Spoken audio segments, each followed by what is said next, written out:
I'm about to share how I write offers that help me sign high-ticket clients that pay me thousands of dollars a month. And I'll explain everything precisely, covering all three most important parts of a great offer. This video is very in-depth. It's just about the offer. I won't mention personalization, call to action, or follow-ups. It's all about the offer, the meat of your cold email. And if you watch it till the end, I'll share an extra fourth rule that will tie everything together to make your offer irresistible. I want you to make the most out of this video. That's why I'll ask you to pay attention so you could actually learn and implement your newly learned skills to actually make money. Because of that, at the end, I'll provide a checklist that you should use to ensure that your new offers follow everything you're about to learn. Get ready, because soon you'll learn how to write an offer that sells anything. Let's get started.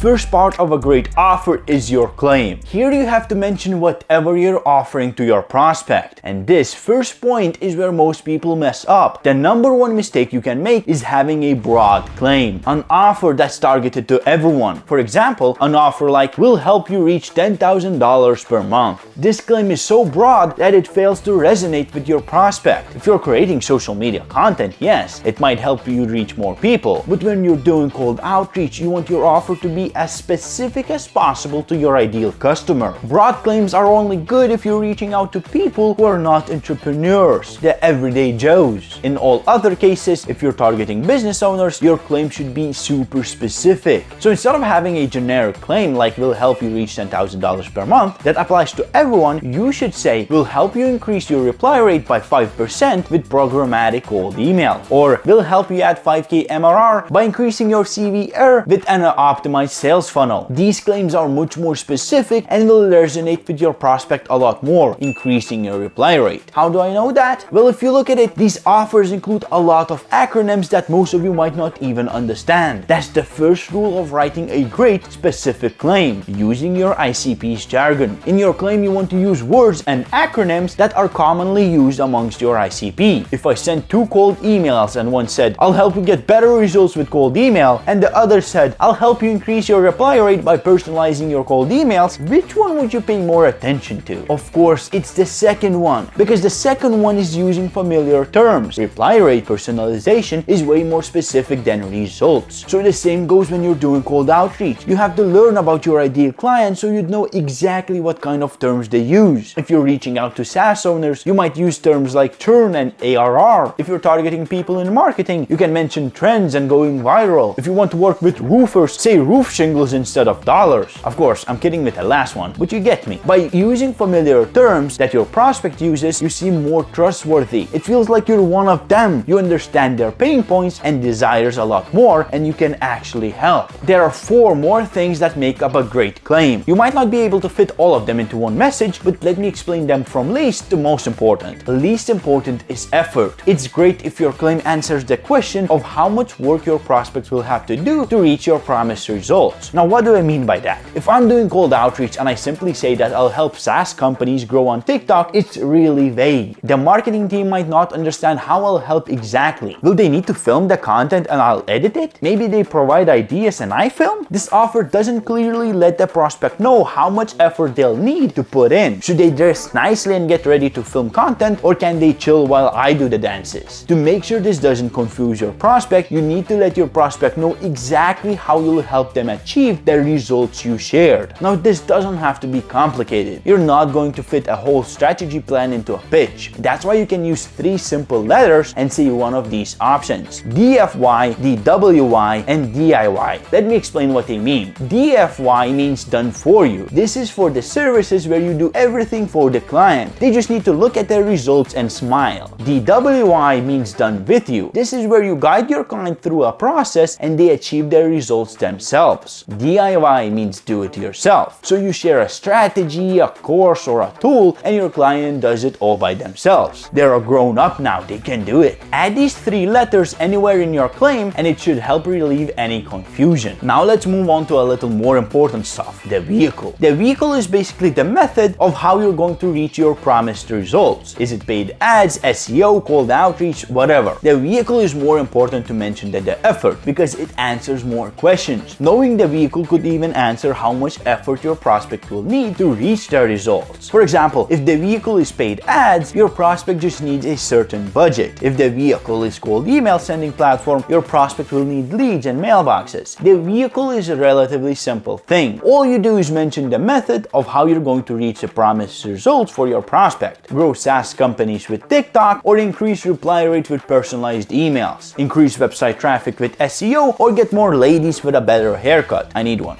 Mentioning the vehicle helps answer a lot more questions for your prospect. Your future client will know if they'll need an additional investment for paid ads or if they'll need to integrate blogs into their website. If you're not being specific about how you're going to get your client the promised results, it will leave a lot of unanswered questions that will lead to confusion. What matters more than the vehicle is the result you promise to your prospect. Your promised result has to be very specific, but you have to understand that being specific is different in every niche. Let me explain. For example, I promise a result of 5,000 monthly recurring revenue. Is that specific enough or not? Well, yes and no. If you're offering organic marketing services, yes, that's pretty specific. You could say that you'll get 1 million views on TikTok, but that would be less specific. Why? Because businesses don't care about views, they care about cash collected. 1 million views don't guarantee anything. Zero revenue if the conversion is low. So they want to know the end result. But if you're offering email marketing services, mentioning money might not be the most specific option. That's because revenue in email marketing depends a lot on the product. How many calls can you close? How many positive replies you get? And a lot of other things that are out of your control. So it would be better to promise a certain reply rate percentage rather than a revenue amount. Even better if you mention a positive reply rate rather than just the reply rate. Because you could get them a 10% reply rate, but if they suck at sales, they won't close any clients and will blame you for promising $5,000 MMR increase. So be specific in a way that helps your prospect. This will give your prospect a clear understanding of what they'll get working with you. Just to sum this up, your claim has to be specific to your client. Sometimes it's better to mention revenue, the end result. Other times you're better off with sharing the key performance indicator metrics. We're finally at the most important part of a claim, the time frame. You can do everything right,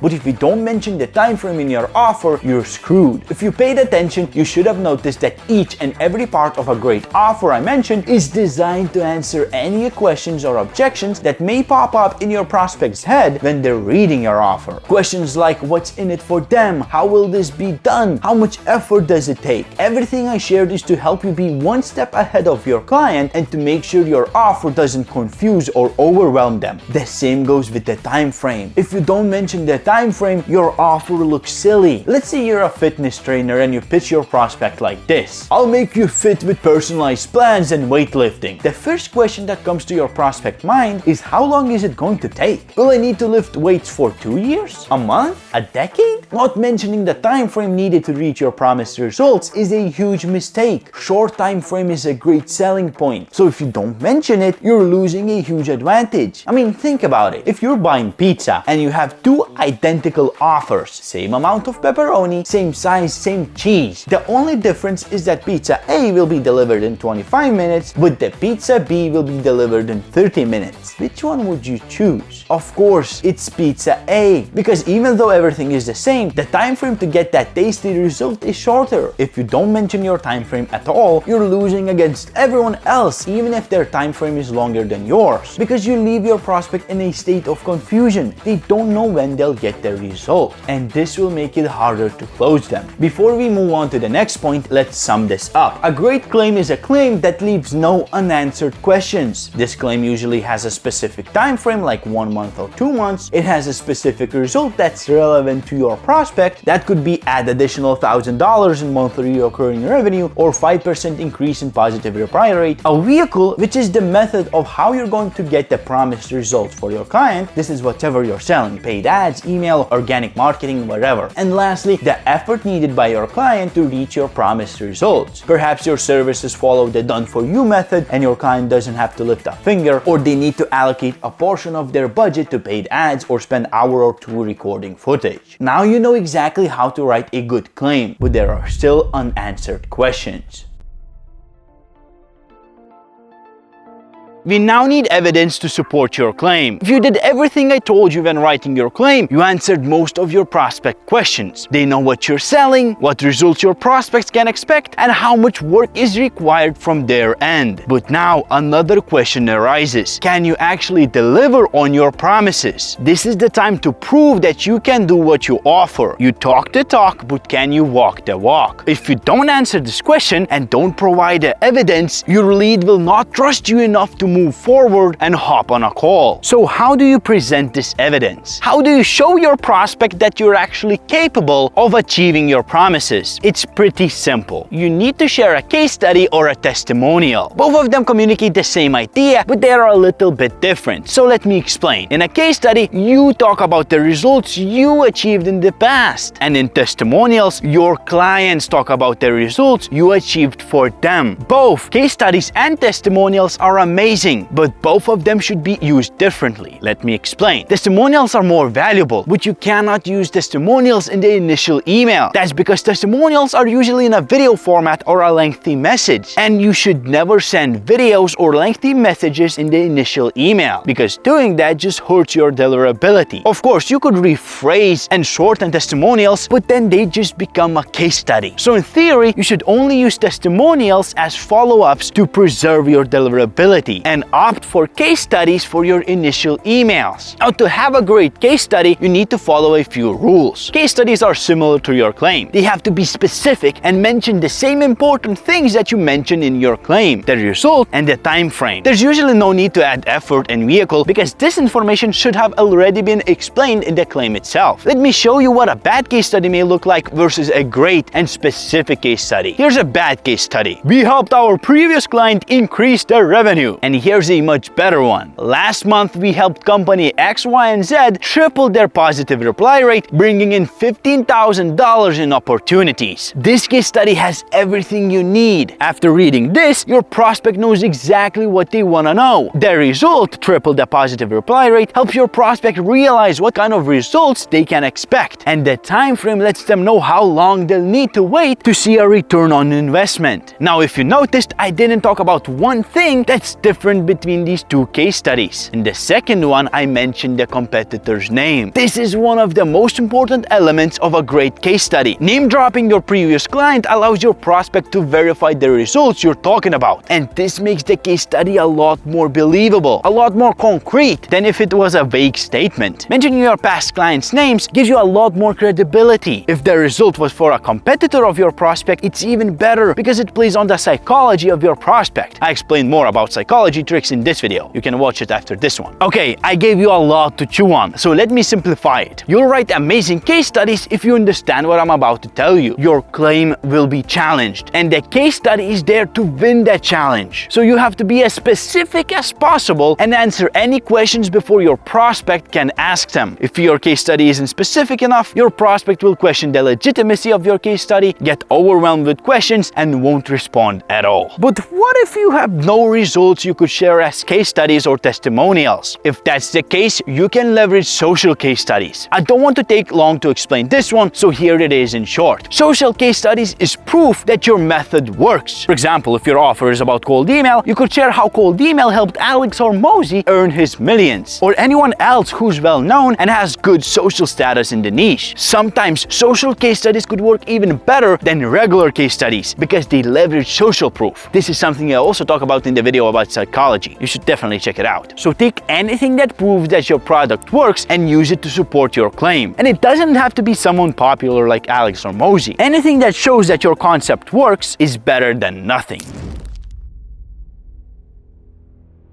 So the idea behind a great offer is all about answering questions before your prospect could ask them. By now, your prospect should know exactly what you're offering and that it has worked for other people in the past. There are clear steps to achieve the desired results, and those steps were proved to work by other people. The last question on your prospect's mind is, can they actually trust you? This is where a guarantee comes in. You need a guarantee at the end of your offer to ensure that your prospect understands that there's nothing to lose. If they have no risk working with you, your offer becomes a no-brainer. You guarantee that no matter what, your prospect will not suffer any consequences. The best guarantee is a risk reversal, where you take all the risk your client might endure working with you and put it upon yourself. And there are two ways to do that. First, a full refund guarantee. With this guarantee, you promise your client that if you fail to get them your promised results, you will refund everything they paid you. Simple as that. If you want to do even better, you can offer a full refund plus a bonus on top of it. So now you not only return everything they paid you, but also pay them for the time they lost working with you. And even better than that is if you don't collect cash beforehand and only get paid after you get your prospect their desired results. Now this last one might be tricky, as sometimes you need to collect cash for operating costs. And it's also tricky because you could just get scammed. So if you're doing this, make sure you have contracts ready. Alternative to a full refund is a performance-based pay guarantee. This is where you get paid based on your results. This could be an awesome option, especially if you have no past case studies, because it lowers the perceived risk for your prospect. Instead of getting paid a fixed retainer, you will get paid based on the results you achieve for your prospect. If you get half of the promised outcome, you get half the pay. Simple. But where this strategy shines is that if you get double the results, you get double the pay. So not only is this a great option in the beginning when you have no case studies, it is also a great option when you're confident that you can deliver amazing results and cash in based on performance. You now have everything that makes a great offer. But like I said in the beginning, for those who make it till the end, I'll share a tip that ties everything together and makes your offer irresistible. Now, this video took me hours to write, so I would definitely appreciate if you subscribed and left a like and a comment. It helps a ton. Thank you. This video is already pretty long, so I'll keep it short. To turn your offer from great to perfect, you need to have one thing: social presence. Now, before you turn the video off, hold on. I'm not asking you to build a personal brand or post selfies on LinkedIn with motivational posts. No, all you need to have is a presentable looking profile that your prospect might check. That's it. Just make sure that whenever your name is Googled, people won't see old RuneScape videos or a Facebook profile with Dragon Ball Z profile picture. Just look presentable, have a normal picture, bio, some followers, and that's it. This will help you look much more legit and stand out. If you think it's not important, you have to realize this: the world is full of scammers. Your prospect's default opinion of you is that you just want money, and it's not a personal thing at all. But you should do everything to make sure that opinion changes ASAP, and looking presentable online is a simple way to do that. The promised checklist is down below, and I don't have a great transition to an outro, but I suggest watching this video and subscribing.